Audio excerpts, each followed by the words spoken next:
the first hearing into an impeachment inquiry for Joe Biden got underway on Thursday. It is so predictable, isn't it? One side gives speeches and then the other side pontificates and they point fingers back and forth. They both slam each other and nothing gets done. I mean, in the end, we really didn't learn anything either. I mean, they talked about the Biden family raking in $20 million or more without any explanation of what that money was for or what was done to earn the money, but we already knew that.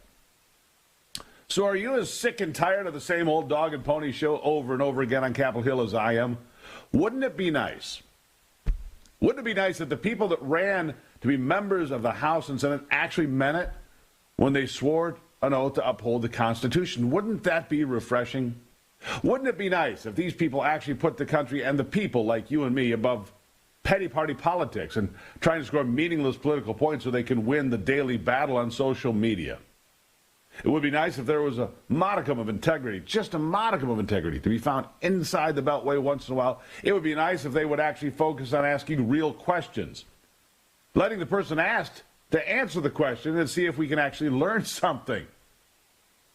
I mean, wouldn't you want to know? Wouldn't you want to know if the president was taking millions of dollars so he could provide influence to various governments or groups? And wouldn't you like to know that regardless of political party?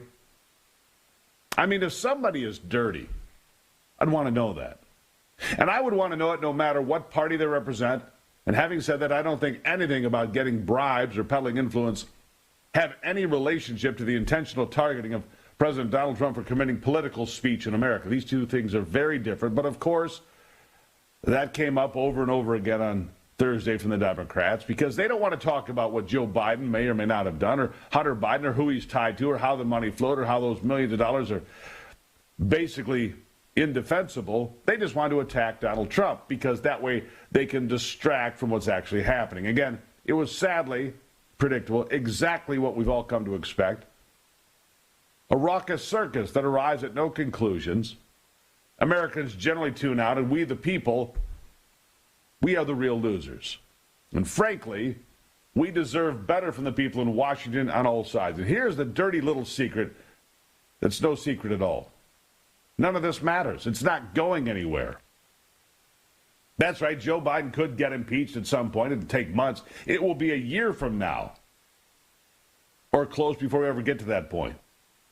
But even if that happens, he will never get removed because that takes a supermajority of 67 Senate votes. And unless there's some kind of massive sea change or there's a mind-blowing pile of evidence that shows up, the Democrats will never vote to remove Joe Biden from the Oval Office. Never. Which is a bit strange. I mean, Joe getting impeached and removed would likely be the best thing that could happen to the Democrats right now because it would solve the big political problem they have of Joe Biden running for re-election with the lowest polling numbers of any incumbent president ever. And it would be enough to excuse him from office and an excuse to flush Kamala too. Just tie Joe Biden around her neck, throw them both overboard, and be done with it. But it's not going to happen. And no matter what goes down, Joe Biden's not getting removed from office by way of impeachment. There won't be 67 votes the Senate to remove. He may have a medical emergency, a mental emergency, or a bathroom emergency, all of which could end up with him not returning. But short of that, right now, Democrats are going to have to live with him as their guy in 2024.